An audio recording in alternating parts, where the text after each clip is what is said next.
Qu'est-ce que la dérivée? À quoi sert-elle? Et pourquoi est-elle si importante? Est-ce qu'avoir un chiffre d'affaires de 500 000 euros, c'est bien? Ça dépend. Si l'année précédente, vous aviez un chiffre d'affaires de 50 000 euros, oui, c'est le début de la fortune. Mais si l'année précédente, vous aviez un chiffre d'affaires de 4 millions d'euros, vous êtes en train de sombrer. De la même façon, est-ce que 11 en maths, c'est bien?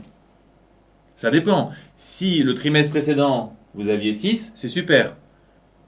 Mais si le trimestre précédent, vous aviez 17, c'est beaucoup moins bien.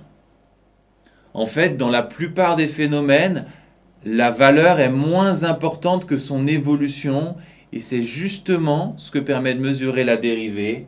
Elle mesure l'évolution de n'importe quelle grandeur, de n'importe quelle fonction. Maintenant, vous pilotez un avion, vous venez de perdre connaissance, l'altimètre indique 200 pieds, est-ce que vous êtes foutu?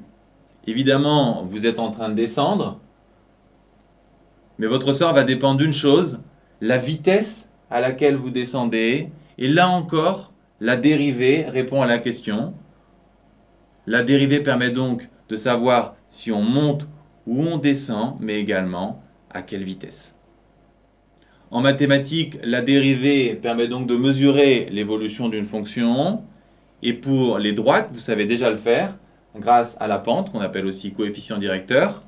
Rappelez-vous, la pente, c'est combien on monte sur combien on avance. Par exemple, ici, la pente, combien on monte, c'est 2 sur 3, donc la pente, c'est 2 tiers. Et ici, la montée est une descente, donc moins 2 sur 1, donc la pente, c'est moins 2. Quand on a affaire à une courbe, les choses sont un peu moins évidentes, mais on peut avoir une très bonne idée de la dérivée en un point en pensant que c'est à peu près la pente de la courbe.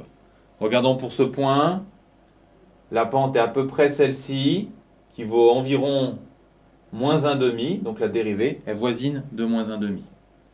Ici, même chose, la pente a l'air d'être environ égale à 1, donc la dérivée est proche de 1.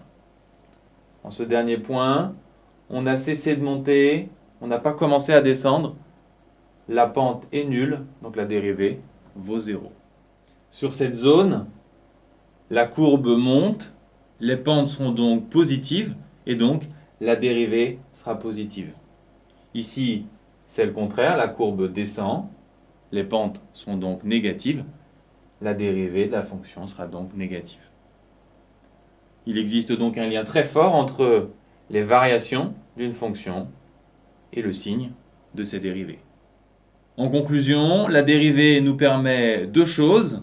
Localement, elle nous permet de mesurer l'évolution de la fonction, à quelle vitesse elle monte ou elle descend.